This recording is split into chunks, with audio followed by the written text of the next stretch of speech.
Good morning, afternoon, day, and night, and welcome to another episode of the Loaded Potato Podcast. My name is Brandon, and I'm your host for this week, and I'm joined by your usual suspects. Suspect number one, Axel.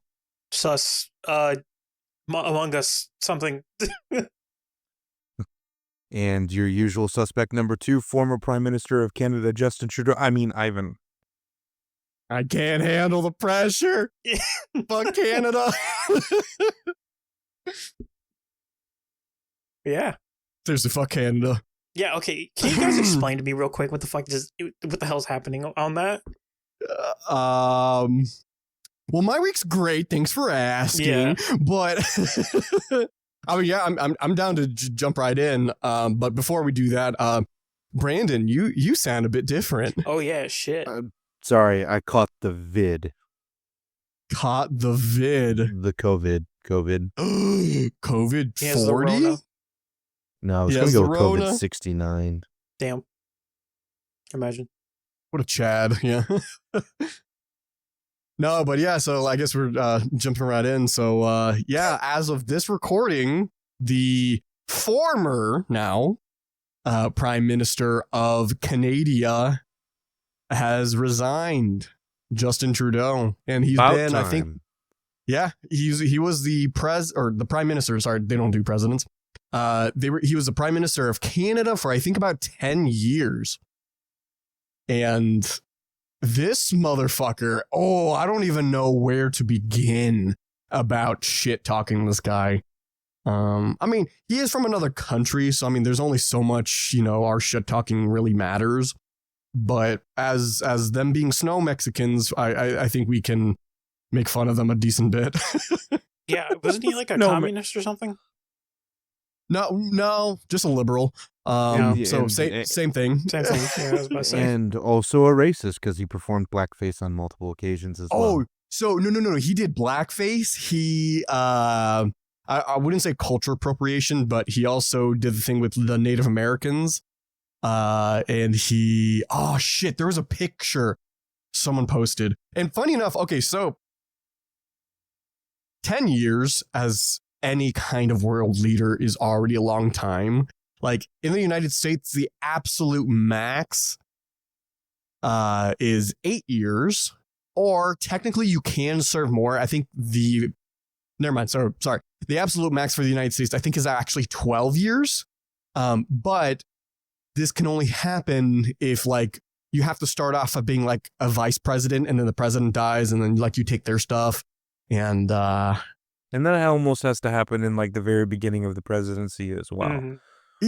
Yeah, so technically I think 12-ish years is the absolute max, but that has to be like literally the worst case scenario to happen. But 10 years as prime minister, and all he's done is made that country horrible. Because as someone who actually driven through like 4 provinces, Canada is not good. Not good. I mean, I've never went into like the big cities, but they have the worst roads, and everything was so expensive. And well, talking about expensive, I mean, I know that there have been multiple people that have come across either social media or even just online regarding the cost of prices of things. The housing prices. Yeah, well, and that's one of the jokes that was, and one of the things that was mentioned when it was being joked around about President Trump, or President-elect Trump, soon to be President Trump, and was it 10 days, something like that? But they were joking like 14, but right. Who's counting? But they 14, were like 15. not necessarily like joking around about it, but they're like, no, we 100% would be open to America. And these are like Canadian citizens who actually have a pretty decent following in regards to their social media, YouTube, and so on and so forth, about how it's not a bad idea that Canada just kind of merge into America, because not only does America profit from it because we have untapped oil registries all the way through northern Canada that Alaska can actually dip into and strengthen the infrastructure there, but you also don't have to worry about any type of importing issues. The cost of living goes down. It's a major spike to our economy. It could potentially pull us out of a national debt. Like it would be smarter for us to merge into Canada, or have Canada merge into us, and it just be the 51st and 52nd state, or however many states, as long as it's an even number, to make sure the electoral colleges still function. Hmm. But it would be more beneficial for that, both on an economic standpoint as well as just a way of life. Yeah. It's Trudeauver. Trudeauver. No more. Okay, so all I know It's about this whole Trudon. Canada stuff is that if you go to the doctors, they tell them to kill yourself. That's literally it. Yeah. Yeah, they they made it like so common, like, oh no, you stubbed your toe. How about you step in the forever box? Is assisted suicide legal in Canada? I think Yeah, so. yeah, no, dude, it's encouraged so much. Really? I did Yeah. not know that. Yeah, dude, did you not remember? I remember us talking about this on the podcast like a little bit ago. But like, Who listens yeah, to it's the podcast? oh yeah, you know what? You right. No, but yeah, like that was a huge issue like a little bit ago, like a couple months ago of this one person who, like, I forgot the actual story, but they literally just like were requesting like a wheelchair or something. I forgot what it was. It might have been like a cane or a wheelchair or something. And like the socialized healthcare that they have is so shit. But I mean, hey, it's free apparently. Quote But unquote like free. it's so shit, and they've waited so long to get this kind of like movement assistance, like, you know, thing. They were just like, you know, it's taking a long time for us to like approve or get you this like wheelchair or whatever the fuck it was. It might just be better if you just kill yourself. And like That's insane. dead ass, like they're doing that. They're just like, oh no, like it's gonna take so long to like get you checked out. Maybe in the meantime, you can consider killing yourself. Like Canada wants to kill its citizens. It's wild. And they're proud of it. But now, since that guy's gone, hopefully they can not tell their citizens to kill themselves. Dude, yeah. And not even to get into the whole other issue of the shit gun laws in Canada. Like, dude, it seemed like every other month they were pushing this new gun bill to like ban a even more specific subset of a gun. Like I think at one point, I don't know if it's still true, but like I think they completely banned all handguns in Canada. Yeah. Yeah, 100%. Like it's impossible to get any guns or anything. They just keep on doing gun laws, and it's funny how like the crime of it hasn't really gone down. If anything, it's gotten worse, I think, in regards to the turmoil and the uprising against such a quote-unquote dictatorship that Trudeau's been running for the last 10 years. Yeah. It's fucking insane, dude. Yeah. It was not on my 2025 bingo card to witness the address from Justin Trudeau in his resignation. That was pretty interesting. Yeah. Right. Speaking of politics and patriotism, I've been on this weird kick, and a bit of a segue as well. I've been on this weird kick on YouTube watching Brits react to American culture. Have you guys ever watched any of these videos before? No, I saw a not couple of really. them. But I literally saw a video today. It was a repost of, if y'all ever saw the video of the one guy working at the movie theater who's like really going at it, like putting the popcorn into the bucket or whatever, like putting some style into it. Mm-hmm. But like there was Europeans that were commenting, and they were like, you know, it's a culture shock to them that, you know, we love our butter and popcorn and the other stuff, and they're like, Americans eat like they have free healthcare. Which no, I mean that was pretty good, but we got the money to back up our systemic healthcare though that we've got. So I mean, yeah, that's true. But you break your leg. I just thought that was funny. You guys have never watched any of these videos of Brits like reacting to. There was this one No. video. There's this guy who I forget what his channel is, but he's this Irishman who I found his channel because it was a reaction to the Fat Electrician. Um, and he Okay. was reacting to the video of the proportional effect when he was talking about Operation Praying Mantis when what was it, Iraq was starting to attack different oil tankers that were like driving up the price of oil, the cost of gas, because they were the only ones that weren't protected by NATO. So America got involved and we're like, okay, we're gonna blow up these three um what is it? What are they? Like mining ships or drill ships? Refinery ships Yeah, refinery. that are out in the middle of the ocean. Yeah, and they were gonna blow up these three and they're gonna be like, okay, cool. So this is now proportional since you've sunk all this. We're gonna sink these, we're gonna call it a day, 8 hours. We're gonna call it a day. But because Iran was just so gung ho about trying to protect their stuff, we ended up destroying over 70% of their active naval force in less than 8 hours under Ronald Reagan. It's called Operation Praying Mantis, if you ever want to look Yeah, into dude, it. I fucking love this country. We Yeah, could just 100%.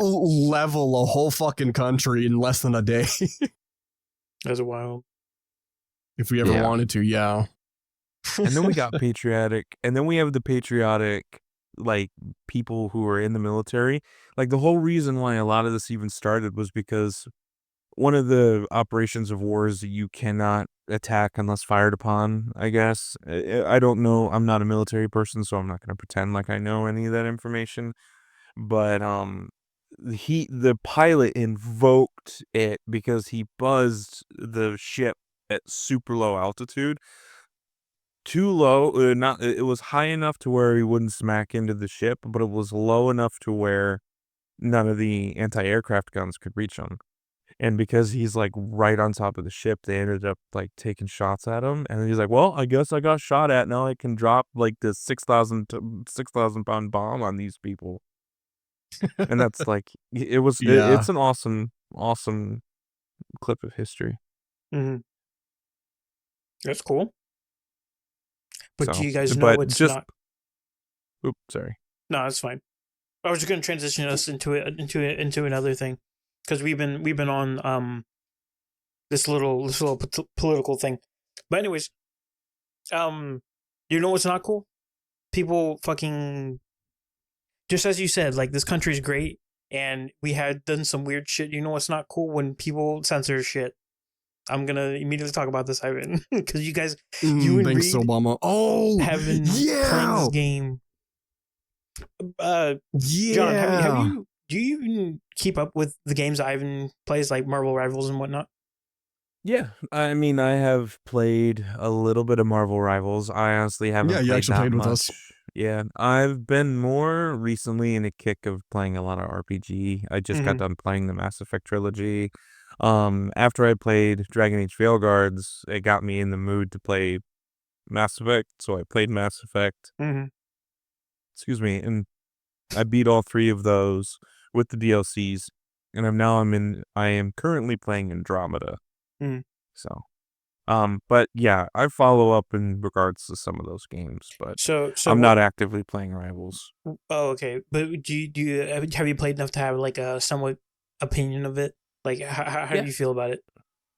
I like it a lot. Granted, I don't have very much history playing that style of game. Like Like I didn't play Overwatch? Overwatch, You or didn't? I Okay. played a little bit of Overwatch 2. But that style of game I never really got into until more really just recently. Even before Marvel Rivals came out, I started playing a little bit of Overwatch 2, and I found some enjoyment out of it. I'll be honest, I don't really ever play it unless Ivan's playing it, just because he's the one that showed me how and showed me the game itself. And I downloaded Marvel Rivals just kind of like, oh, it's a free game, cool. I don't really know much about it. And then Ivan comes kicking in my door and he's like, "This game is so cool, you should check it out." And ended up trying Yeah. it Then out. you started So playing it, but it just a little bit. It's a fun game. it may be a fun game. But this is like an example of China. yeah, we'll get to that. But this is like a perfect China. example of, hey, if a game's good enough, people will overlook stuff even if it's like terrible. So Marvel Oh, Rival 1000%. so Marvel Rivals actually is censoring words for specifically for China. Like in chat. So like you can't type Yeah. in 1989, you can't type the word poo, you can't type Winnie the Pooh, you can't type in nothing happened in Tiananmen Square, you can't type anything related to like negatively Oh, towards I China. think I tried typing Chinese propaganda and it wouldn't let me type that, but but I was able to type American propaganda. Yeah. So anything negative towards China, you cannot type in this game.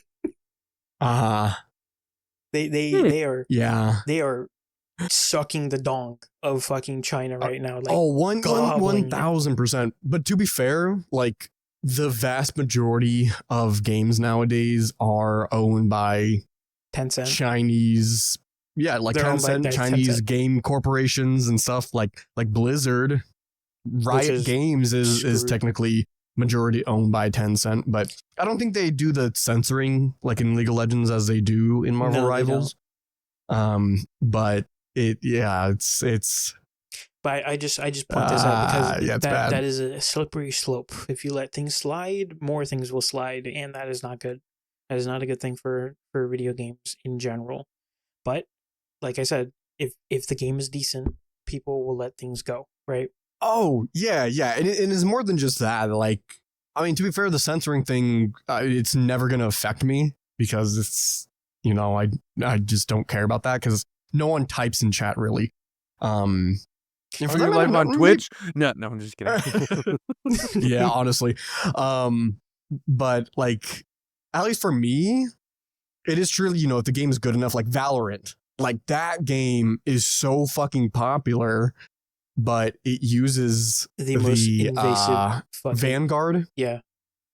It's It kernel uses the level Vanguard, which is like anti-cheat. the kernel level. It's the most invasive, like anti-cheat software that you can ever run. And unfortunately, it's made by Riot Games, who've made League of Legends, which now League of Legends is using the Vanguard system. But no one cares, even though we shouldn't accept this kind of stuff. See, that affects you more than the Chinese censorship, in my opinion. Well, it's more of like if you allow things to slip through, they're just going to keep pushing. Yeah. And that's what ruins games, which you shouldn't. Yeah. You really shouldn't allow that to be I in mean, video games. I'm not trying to defend it, but it's at least they have their anti-cheat that's server side. That's not kernel level, so Linux people like myself can play it.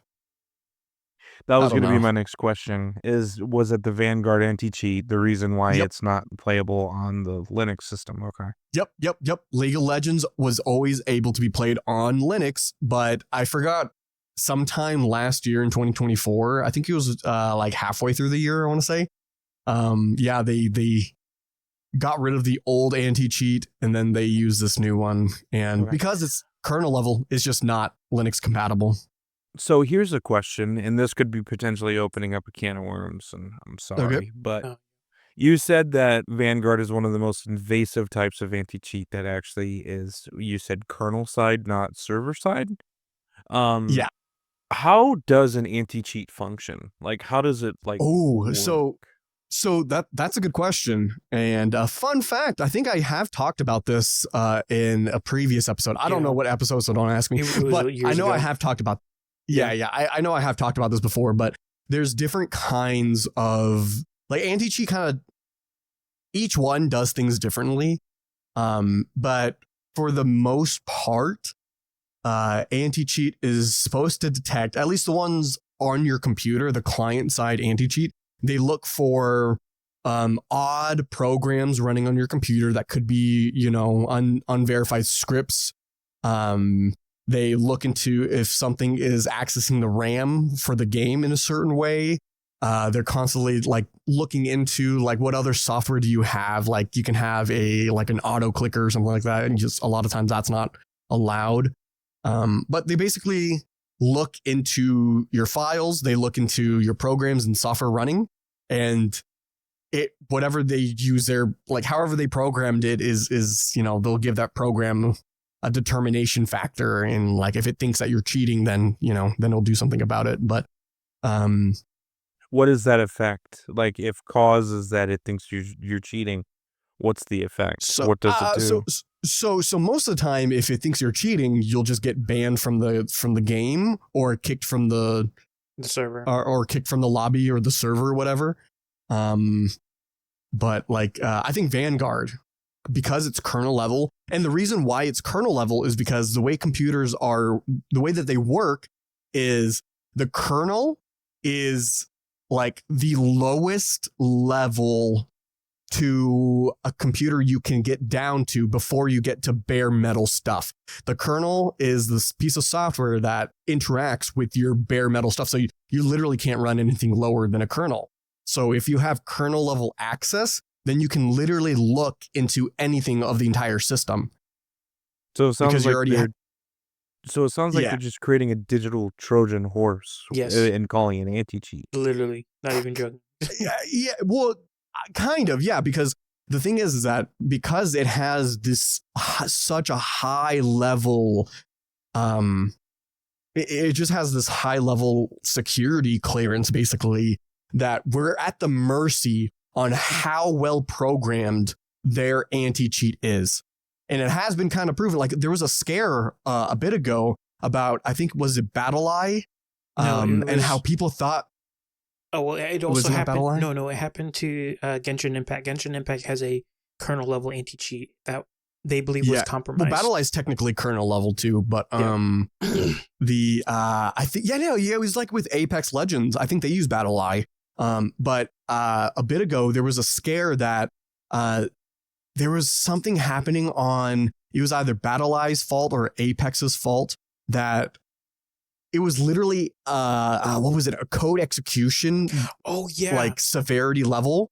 And what that is that basically if there's like this tunnel that someone can execute code remotely from your computer, they can do anything they want. And that's the thing that we're at the mercy of with these anti-cheat, is that if they have even the slightest of security flaw in their programming, someone might be able to have that kind of access to do whatever they want to your computer without your knowledge. Yeah, and because it is basically a Trojan horse. I remember it was like you didn't even. I remember it was with the Apex. You didn't even need to have the program running for them to access your computer. Yeah, like that one was insane, but I don't think that was. I think in the end that wasn't determined to be the anti-cheat. I think it was determined that the game, like something was wrong with the game, not the anti-cheat. Mm-hmm. But still, like. There's so many things that have so much high level access to your computers. Like it's a terrible. Horrible security thing. Like, and especially with video games, when it comes to anti-cheat, you don't need client side stuff. Like the most authority should be server side. So nothing needs to run on the client, and the server should already know how things should go. So like if a person, like if a player is like trying to fly or rubber band or do whatever, like the server is like, they know it, they can see it happening, they're like, no, you can't do that. Mm-hmm. I don't know, it's that's so then it's a whole ass thing. And so then do you think anti-cheat is just a bad thing in general then? No. Client side anti-cheat is bad. Server side anti-cheat is what we need to go towards. Okay. Because if there's anything bad, it's all just on the server. Nothing needs to be invasively ran on the client. And I think there has been studies done that kind of shown that there's no difference in performance from client side to server side. Like they perform like identical in terms of like being able to catch cheaters and make the player base better. And the best part is that it's not running on the player's computers. So like there's no risk in a backdoor being discovered or some malicious code running on everyone's computer. So here's a potentially segue of a question, but I remember you talking a couple months ago about something with Facebook and encrypted keys and encrypted Trojan horses. Oh similar. yeah. Is this kind of a similar thing, just minus the anti-cheat? No. No, this one is different. Because I think this was to do with it was a VPN, I think. That if you had running on your phone, that it's actually been shown, like with that VPN, they replaced your SSL certificates. What is an SSL With certificate?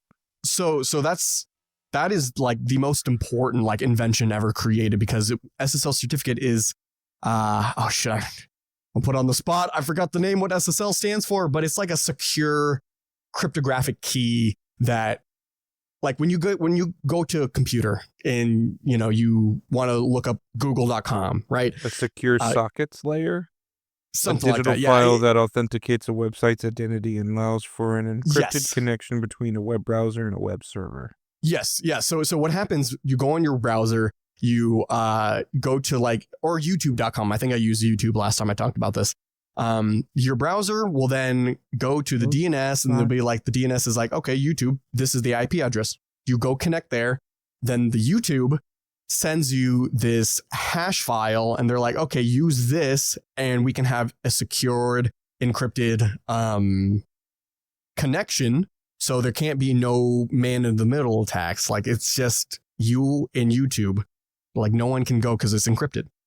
But what the Facebook thing does, I think it was the VPN, if you had it active or just installed, whatever certain websites you go to, I think it was like Facebook or YouTube or even your banks, I think, like, it replaces the SSL certificate of the websites with their own that they provide you. Meaning that it's not just you and the website you're visiting that's encrypted, because now you're using the Facebook's SSL, so they can actually decrypt your communication and view whatever website you're on. And that is a big fucking no. I haven't looked up on that. I haven't looked back at that news source thing or the article. I probably should, because that is like the most illegal shit that like the highest level motherfuckers should be in jail for. That is like the number one rule you shouldn't be breaking. But I mean, unfortunately, it's probably, mega corporations, so nothing's going to happen. But yeah, yeah. I mean, to be fair, you had to have the VPN installed and running, I think, for that to happen. But still, like, no, you don't just hijack someone's SSL certificate. Okay, so this could be a potentially bad question then. So granted, we know it's illegal. We know it's a big no, big red flag, get thrown in prison for the rest of your life type thing. It doesn't sound, just from this perspective of me, granted, I literally know nothing about data encryptions or anything in regards to any type of IT thing. But for the way, I don't know if it's just the way that you're explaining it or if it's what it actually is or not. But if you're able to, like you said, get someone to download the VPN and to download that particular program that can run, whether or not it's done by whether or not it's consciously run by the consumer or not, it doesn't sound like it's that complicated or that hard of a thing to do. Oh, it's Is that not. okay? So why don't yeah, they? Is there a way to make it more difficult to do that? Obviously, like creating tumblers. You think of it like a lock, right? Is there a way to make the lock more complicated, or not necessarily complicated, but more secure, so that people can't break in like that? Or am I just talking in fantasy? No. Fantastically. That's a great question. And yeah, I mean, I'm not an expert in security, but I am a programmer, so I do deal with encryption and internet and networking stuff. I mean, I have my own fucking server, so I do know some of this, or a lot more than the average person. And yes, like, this is that in and of itself, we can go on for hours talking about the current level of security that we have in today's technology. And if people, here's a different interjection question. Do you think we're moving forward or backwards with their security? Oh, no. We're definitely moving forward. Okay. It's not getting worse. It is getting better, because, it's always going to be a cat and mouse. There's always going to be where we come up with a new security, protocol or technology, and then it'll take a good bit for the bad actors to find an easy way to break it, and then we'll invent a new thing. And it's a cat and mouse thing, security. But if the average person just understands just a little bit of how the internet and the security works, like y'all will understand so much more why I'm not even tinfoil hat, because it's not a conspiracy. This shit's actually happening. And like people would just care about their security a lot more if they just understood it a little bit better. And that's why I'm always, with my tinfoil hat talking about how shit Microsoft is, how shit Apple is, how shit like all these other companies are, because they don't really care. And all they want to do is take your data. And, it's an entire thing that, probably most audience members watching this probably tuned out because, it goes over a lot of people's heads. But it is important. But to answer your question with the encryption stuff, it's easy. So the way that we have it now, it is hard to hijack. Like you do need someone to.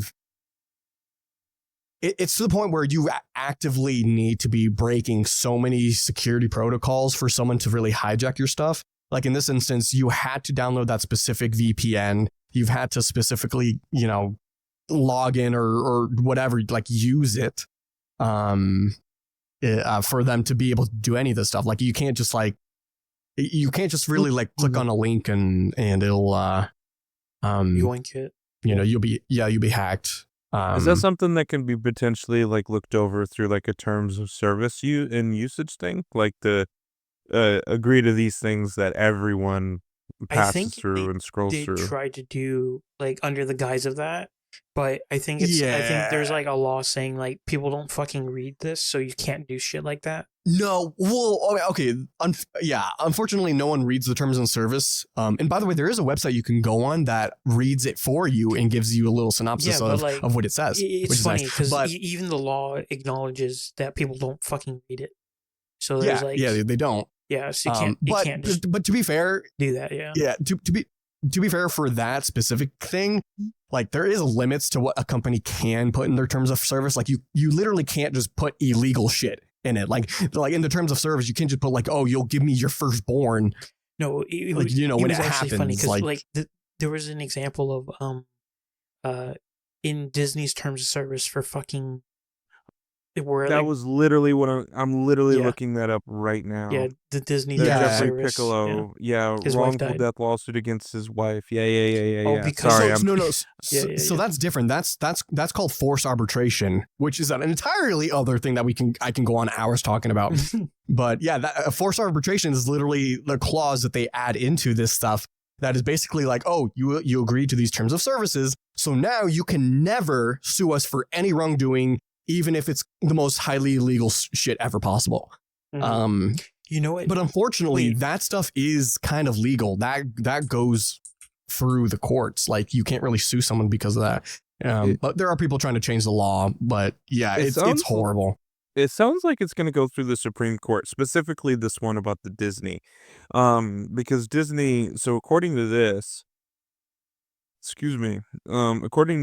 the impact states that Disney's attempt to use its terms and conditions to prevent the lawsuit highlights how corporations can use aberration clauses to avoid being held accountable. Others say that the Supreme Court has explained that the reach of arbitration clauses giving corporations more power to bully people out of court. Interesting. So I don't know. Apparently, it sounds like that Disney dropped it and they did a settlement, I guess. No. I think they were easily able to prove that you can't just do, because I think the forced arbitration that they try to use is because he used the free trial of Disney Plus like 5 years ago. He can't, people can't sue. Like it's like I know there are limits to that, but like they're always going to try to throw in the forced arbitration just to that extra little like, oh, you already agreed to this before, you can't sue us. And that includes class actions as well. Yeah. Like forced arbitrations is the latest scam that companies are now getting on. Speaking of class actions, do we know anything that happened to the class action that Mr. Beast got involved with his game show? Do we know anything about No, that? so far, no. I did not even know anything about that. Yeah, last I had heard, Mr. Beast and KSI. Hold on, Mr. Beast. I think it's still undergoing right now. Yeah. Yeah, Apparently, most his likely. production company is the target of a class action lawsuit filed by contestants of the Amazon Prime game show, Beast Games. The law basically claims the contestants were exploited, subject to unsafe conditions, and experienced sexual harassment. The lawsuit also alleges that the contestants were underfed and overtired, denied privacy and access to outside world, penned into small areas, exposed to dangerous sets, not given adequate access to medical care, not paid minimum wage, not reimbursed for business-related travel expenses, and misled about the odds of winning the $5 million prizes. Yeah, a bunch of shit Apparently happened this is with still that. an Yeah. ongoing thing. Yeah, that's crazy.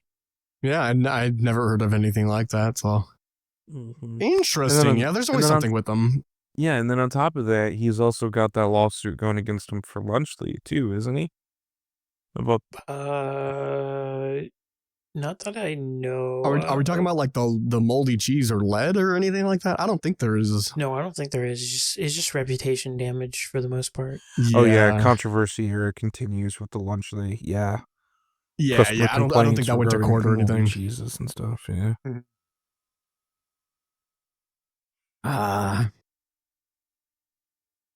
Gotta love how there's so much like there's so many like plentiful stories about all these depressing shit. Wait, do you guys wanted to hear something positive for once then? Yeah, let's hear something positive. So I'm almost guarantee you guys not have heard of this game, but I don't know how to pronounce this, but it's MI side or me side, and it's basically to give like a TLDR with the game. It is basically, you guys know do you remember the game Yandere Simulator? Oh yeah, that's fucking the most popular game of like 2015 or whatever the fuck. So basically, this is Yandere Simulator, but if it was actually finished and a good game. Was it not finished? No, it's still in development. Yondev has never finished that fucking game, and he never will. That's funny. But basically, yeah, I didn't know that. I mean, I don't play it. So is a horror game that was made by two Russian dudes. Is it on Steam? Yeah, it's on Steam. It's really popular right now. But I'm gonna look that up. Is that the game where you play this guy playing like a digital phone with his girlfriend and he gets like sucked into it and she's trying to actively kill him? Is that the same game that I'm talking about? It's supposed to be a horror game. Quote unquote, it's a horror game, but people don't take it as a horror game because it's like a dating thing because you're dating the crazy chick, but you don't know that she's crazy till she tries to kill you. In that kind of horror scheme. And it's a whole bunch of anime style and whatnot.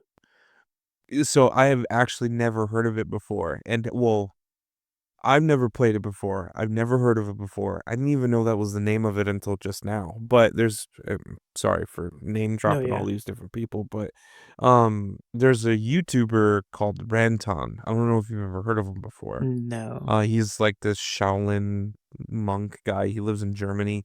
But he does like kung fu and he also does game reviews. He's been doing these daily uploads on his YouTube channel. And one of the games that he was playing just recently, apparently, is this game that you're talking about. Yeah. And I thought it looked pretty interesting.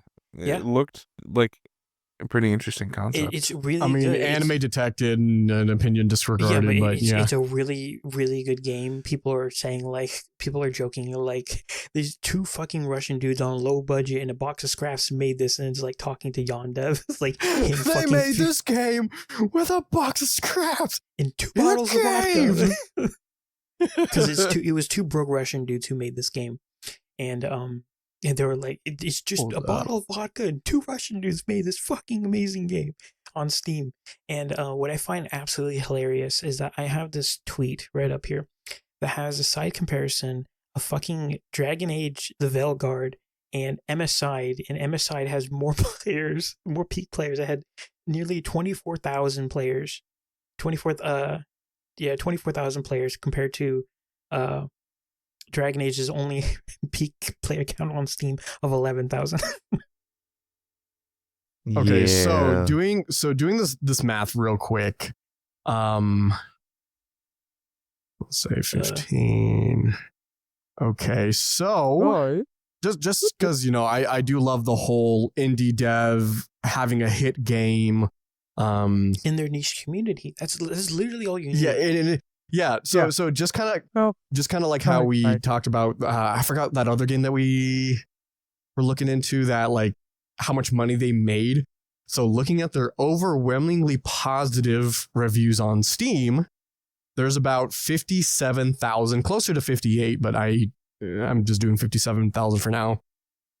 Doing a little math, about what is it? 10% of all purchases made online are usually reviews. Like 10% of your sales turn into reviews.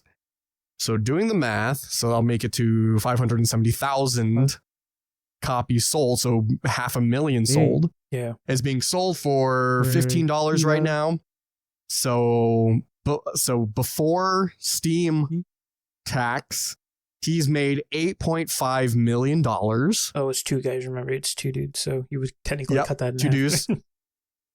Well, I mean, 50-50, but hold on. I mean. So now we need. Okay, so Steam takes 30%. I'm not. I think it's lower for Right? devs. I think it's only for big companies. Oh, really? Yes. They don't take 30%? No, I think it's lower for like indie devs like these guys. Okay, so I'm still just gonna calculate. You can just do 30%, but because that's what. Yeah, that's the one that we know. So, I mean, if hopefully they get a better cut, that'd be nice. Yeah, just keep in mind, viewers, that it might be larger that they're getting, but this is like the 30%. So okay, so it's 70% of this. So they've taken. Okay, so after Steam cut for the 30%, they've made almost $6 million. That's wild. For two guys. Crazy. For one game. So, I mean, cut that in half. That's $3 million a guy. Yeah. These guys. And they possibly have more because you say that, the 30% could be a lot less for indies like these guys. So they've each made a minimum of $3 million for one game for this. And then we have That's Veilguard. Just nice, dude. Veilguard with barely, how much did that game cost? Nearly 200 million? Something like that? Are we talking about Dragon Age? It didn't get... nowhere close. Yeah, no. That I would have never guessed that game had a $200 million budget. Yeah. Overinflated, dude. That's the positive news, indie devs winning W. This is just another thing for the gaming industry, is like focus on your community. It may be niche or something like that, but if you have a dedicated community that loves this type of video games, they're going to stick with you. They're going to love it. They're going to stick with you. You have a loyal fan base.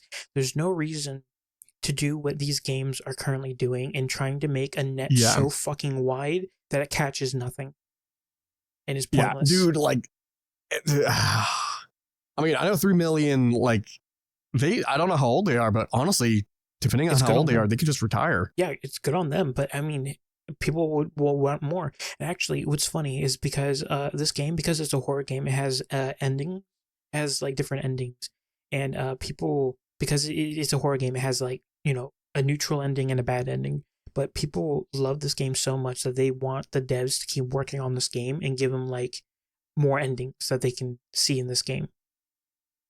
And it's cool. That's just more money for them, right? They did pretty good. Catch lightning in a bottle. Most devs don't get that kind of opportunity, which is nice. It's great. Also, I forgot to mention this, but the past 2 episodes we forgot to do our sacred tradition of saying fuck Activision Blizzard. So I'm gonna say that fuck them. Fuck Activision Blizzard. Holy shit, they are terrible. Fuck them. Fuck Microsoft. Fuck Sony. Fuck Apple. Fuck everyone. So going from positive, let's go to negative real quick, because we haven't talked about this in a while. But because we've been busy with other things and different topics that came up. But I'm just gonna speedball this real quick. Ubisoft being down in the shitter even lower, their stock prices dropped even further. I think it was like another 20% in the past several months. So they're going down the shitter, and it That's doesn't funny. help them that they are releasing NFT games that they aren't even announcing anymore. Bruh. They aren't announcing them. They're just releasing NFT games, praying that they get some form of money back. What's probably going to happen with Ubisoft is that they are going to be bought out by what is it, Tencent? I think Tencent owns like 20% of Ubisoft. So probably going to Of do course a buyout. Tencent's going to buy them. Yeah, rip the Frenchies. So, oh, that's so sad. John, have you played any Dude. Ubisoft games? What's your opinion on Ubisoft? Honestly, so I think the only really major Ubisoft, I think the last one that I played was the Assassin's Creed Valhalla. Yes, and that was actually a Thank good game. you. Oh no. Well, I thought you said 3 with Connor. Sorry, Valhalla. no, no, I've no. never played So Valhalla. the last one I played was Valhalla. Yeah. Yeah, that's So the Viking one. yeah, I didn't finish it. I Dude, one couldn't stock from get to it. Ubisoft is $2. That's what I'm saying. It's fucking pathetic. Nearly $3, dude. But yeah. So I just want to add that in. Dude, it's so cheap. Yeah, I don't really have an opinion. I Really? don't. I mean, I don't. Well, here's the thing though, is that I have played a couple Ubisoft games. They all feel the same. Yes, They all feel they do. cookie cutter, and none of them have very good story. No, they don't. Their Star No, Wars game flopped.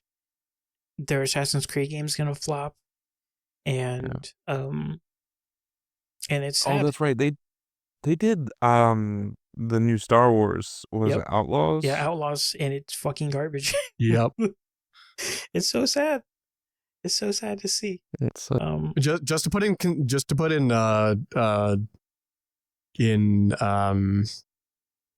comparison with a different game company, Electronic Arts, EA. Mhm. Their stock for one stock is $145 versus the $2.63 To also be of fair, but EA Ubisoft. produces a lot of mobile games. yeah, but still, like, and EA is also one of the major contributors to a lot of the sports games like baseball. Yeah. Well, no, they don't do the show. They do Madden, 2K, and NHL. They do the UFCs. They do a lot Battlefield. of Battlefield, yeah. They don't do the show. Who does the show? MLB The Show. I have It's no not idea. EA. I thought it was a 2K game. I don't think it's EA. Well, it's not 2K. It's just the show. That's what they call it now. Oh, I don't know. All right. And I also have a little bit more negative topics because Yeah. okay. So I don't want to say I told you so, but I told you so. And Well, yeah, okay. I see what you have down on the topic, but so for Naughty Dog, Ivan, I know you want to believe in them. I know you want to put your faith and trust in them, but the Naughty Dog, Ivan, does not exist anymore. oh yeah, no, it's been more than 10 years 10 years since they made a good game. Yeah, so Witcher 3, which I think was their last good game. That's CD Projekt Red. No. Yeah. Fuck. Who's Naughty Dog again? Either way. Naughty Dog made The Last of Us. And they also did Uncharted. So, okay, Yeah, so and Uncharted. either way, CD Projekt Red, it's the same for both companies. So CD Projekt Red, all the people who've made previous games have left. There's no one there anymore. That is true. The guy that made a lot of the Witchers and also was a part of that, it was one of the major contributors to Cyberpunk at CD Projekt Red is not there anymore. Has their company, they what was it? That's what I was trying to say. Witcher 3. Witcher 3 was the last game, and people who worked on Witcher 3 are not there anymore. They don't exist anymore. Yeah. So now, well, that worries me for Witcher 4. That worries a lot of people. About Witcher 4. Well, here's the thing. How many of the people from Cyberpunk are still there? I don't even know. Because Yeah, I don't know. Cyberpunk was their latest game, and yes, it released horribly, but they made an extreme comeback. But the the- cyber. I Well, think people were Cyberpunk laid off now. because of Cyberpunk. Like they're constantly are cycling through people like crazy. So Cyberpunk now is probably one of my top 5 favorite games. Like genuinely. Yeah, I mean, it seems like a good game. Everyone only talks good of it now. Like, I don't think CD Projekt Red is. I can see where you can get to with Naughty Dog, but CD Projekt Red, no, I don't believe that. I mean, yes, the people might be leaving, but even their latest game was still a hit. The thing is that I'm pretty sure it's CD Projekt. It's one or the other. The old dev team left the studio. Like literally, everyone left and made their own new. What studio? I forgot what it was called. Ironside or something like that. I think it's called Ironside or something. It's like I said, if this was like a couple of weeks ago when I had the topic fresh in my mind, I probably would have given you the studio and everything.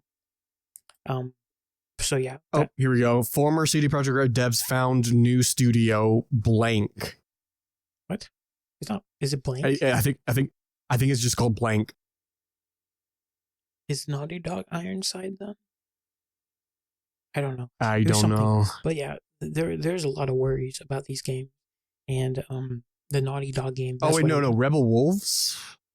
I think maybe. I don't know. So Naughty Dogs has a new one coming out, called Intergalactic: The Heretic Prophet. So yeah, I don't know. Yeah. That's what I was gonna get into. About that one. So see, I love Naughty Dog, so I'm still gonna have high hopes, but I mean, no, yeah, I'm telling you, no, dude. So the fact that's what I wanted to talk about. The actress was blatantly promoting on woke shit and shitting on gamers. This is what I very disliked about the current gaming landscape and those types of people, is because they are like, the fact that you're trying to sell to gamers but outwardly ridicule them and treat them like trash and expecting people to buy your game, cough cough Veilguard. And I could talk about that for it's not a good sign. It's really really. So here's the thing: is it only just the actress, or is it the actual studio? It's people. It's the actress and people who work on the game are co-signing her. Okay, because I mean, not to defend the woke shit, but to be fair, even in the movie industry, like there's so many horrible people and horrible agendas that the actors and actresses push for themselves, but that doesn't really reflect in the movie because the movie's still amazing. Yeah, but it's just not a good look. I'm just saying. I know, bro. Past several games, they've done that. Is not looking good.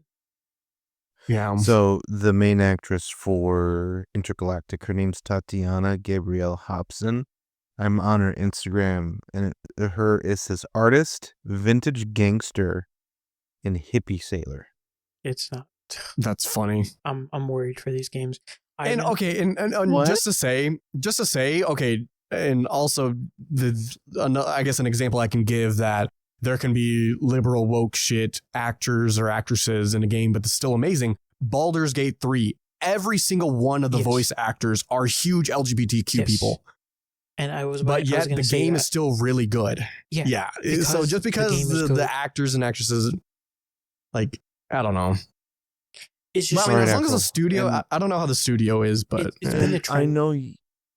I know you're begging to ask. Speaking of the LGBT and shoving that woke stuff down people's throats and stuff like that. I know you wanted to talk about Veilguards or ask me about Veilguards. So just for context, I've been a massive Mass Effect and Dragon Age fan ever since I started playing video games. I played Dragon Age Origin originally on the Xbox 360, and then Awakenings, and then 2, and then Inquisition, and then now Veilguard. And then same thing for Mass Effect 2 was made by the same people who even have Easter eggs in both games. So I played Veilguards and completed Veilguards just for the continuity of finishing the story, because it is a direct sequel of Inquisition. And I actually enjoyed Inquisition. Yeah. Okay. So, do you want to know anything specific about Veilguards before I get into the I nitty just gritty wanted to of it? see what's your opinion, because you as a Veilguard, or not a Veilguard, but you as a Dragon Age fan, and seeing this game, I just want to know how you feel.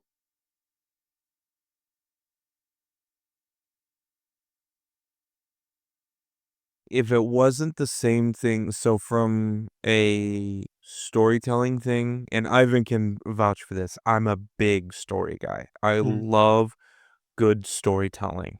I love lore. I love deep story. And Veilguard actually did hit it on the head when it came to the story, and it progressively got better.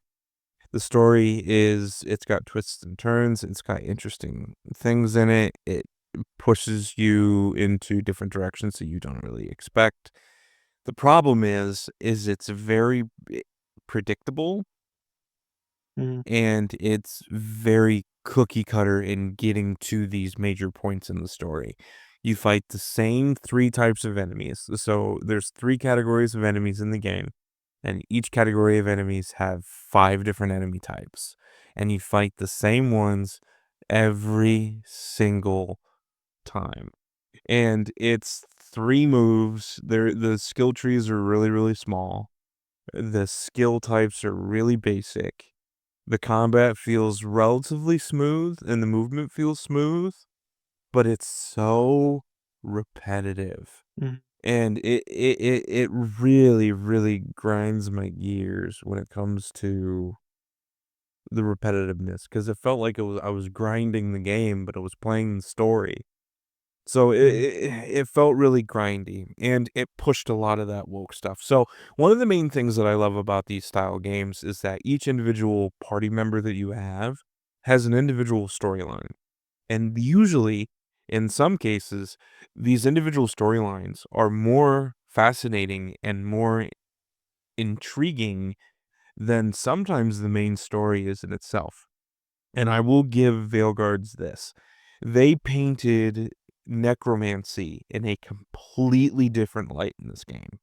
Nothing that I've ever seen before, and I loved it. It was interesting, it was something completely different. They redefined different categories, and the character development that you have with this particular party member is so deep and really well done. And then that's the same thing for another member of the party. You go into, like, it feels very mafia-esque.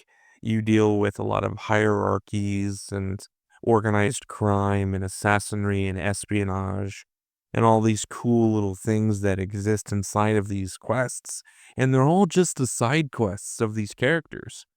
And there's Mm. another one, they're just, these individual characters were so interesting. Except for 2. One of them's pretty obvious. You wanna because I have an idea of who the negative people are, but if you wanna, we can give it like a little minor spoiler warning if for the Yeah, 5 spoiler people warning. who wants to fucking play this game. Yeah, so spoiler warning. So there are the main one is a character, her name is Tosh. Mm-hmm. Um, she is, or they, or whomever, however you wanna say it, Yeah, yeah. their entire storyline. So, like I said, one of the other guys is in the character is a literal necromancer whose main goal is to become a lich, to become immortal, and do all these different things so that he can bypass death and become a flagship beacon for the souls that are laid to rest. Mm-hmm. Fascinating storyline, amazing world building, amazing combat, just fantastic. That's one of the characters. On the flip side of the coin, Tosh, her entire storyline, her entire point of her character is coming out to their mother that they are non-binary. That's fucking wild, dude. Literally, the very last, like the final quest of their storyline literally starts with them sitting around the table in the middle of the conversation while you're sitting down getting ready to eat. You probably have seen the clip from it when she goes, "So I'm non-binary." Yeah, that That is that literally the infamous clip. start of the final quest in her Dude, entire. that's like the Family Guy thing. Like, who the fuck starts a conversation? Yeah. Wait, so what? Oh, I she's forgot I what was forget I gonna what say. she's What was her race again? No, I f- she's the one with the horns.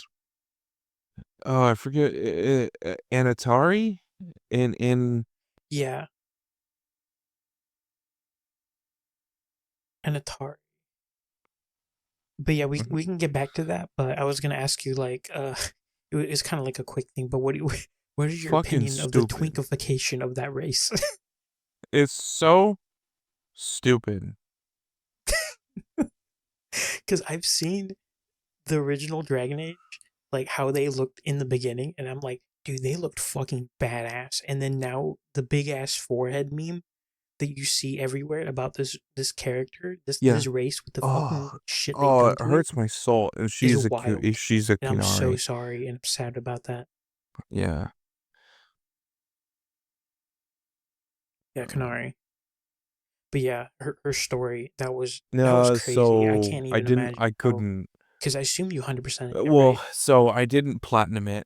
I didn't get all the trophies, but I did Oh, okay. 100% it. I did do all the side quests, and I got everybody to Okay. max level before I completed the main story and all this other stuff. And one of the main things that I really don't care for, and this also pissed me off a lot. So you only go into the deep road. So one of the main things that I love about the first game, as much as I do, is the delving into the deep roads. Have you ever played the first one? Ivan, have you ever played the first one?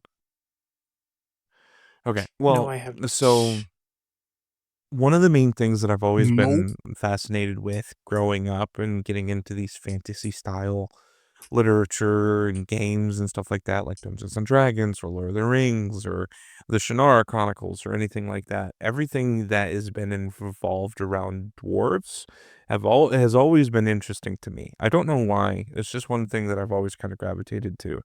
Hence why I've also played Deep Rock Galactic because of this reasoning. Anyway, um, because of the dwarvish ancestry, Dragon Age has Mhm. a special place in my heart because the majority of Dragon Age Origins occurs in basically these underground highways in a huge city called Orzammar inside these places called the Deep Roads that were created by these ancient dwarvish people, and they're basically just an entire world underneath the surface, and they're interconnected by these highways.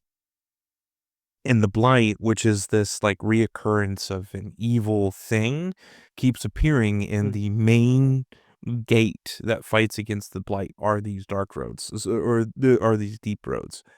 And you spend a majority of the time of awakening and origins in the deep roads. And you go into the deep roads in 2, and you go into the deep roads a little bit in Inquisition. And I was super excited because not only is this game a lot more grand, it's a lot more upscaled. It felt pretty big, but it wasn't. I was excited to go into the deep roads. You only go into the deep roads twice, Mhm. and it's so unbelievably linear. It's stupid, and Oh it no. pissed me off so much. Because it's like you have this amazing lore that you can get into that connects the blight with the major contributing part of the story without giving too much away. The most obvious and coolest thing you can possibly do is link the deep roads to it. And they just don't. There's only 3 dwarves in the entire story. And you can miss the third one Mhm. entirely if you don't actually take the time to complete the side quests. Like, it's not even part of the main quest, it's a side quest to go into the deep roads. And it pissed me off. Oh, it hurt my soul. That's wow. But ultimately, at the end of the day, it was worth the playthrough I would not recommend it to anybody who is not a diehard Dragon Age fan. If you have played Dragon Age for a long period of time, it's worth a play. If you've never played Dragon Age and you're Understandable. just looking for a new game, just fucking nix it and just play the first two. Because Inquisition isn't even that good. The original Dragon Age Origins and Awakening. Awakening Play is a the old DLC to Dragon Age. Origins, so they're technically the same game. And Dragon Age 2. Those two games are perfect in every way, in my mind. And that's peak Activision, or I don't think it's Activision. Yeah. It might have been EA, Nice. but the people who made Mass Effect and Dragon Age, it might be BioWare. That is peak BioWare.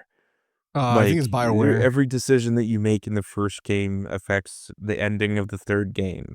Every decision that you make in the beginning of Dragon Age Origins affects the ending in Awakenings and in Dragon Age 2. Like, the interconnection and the lore and the deep storytelling in it just tickles me pink, man. I love it so much.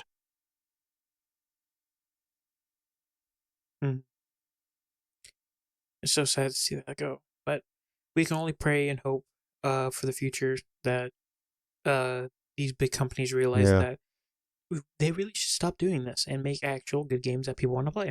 Like those two Russian guys. we No, wanted to you do see, that, we just we're moved trying to to speed Canada. run losing money. We want to lose money. Yeah. Oh, yeah, true. All right, well, I think that's going to wrap it for this week's video. Thanks for tuning in, whether or not you're tuning it in via listening or via YouTube. We appreciate the support, as always. You can find all of our links down in the description below on whatever platform you guys are using. And do you guys have anything else you guys want to input before we send it off? Glory to the CCP. The first U.S. bird flu death is announced in Louisiana 3 hours ago.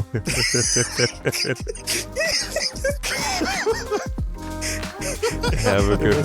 Have a good one. That being said, thank you. We'll see everybody next time. Bye. See ya.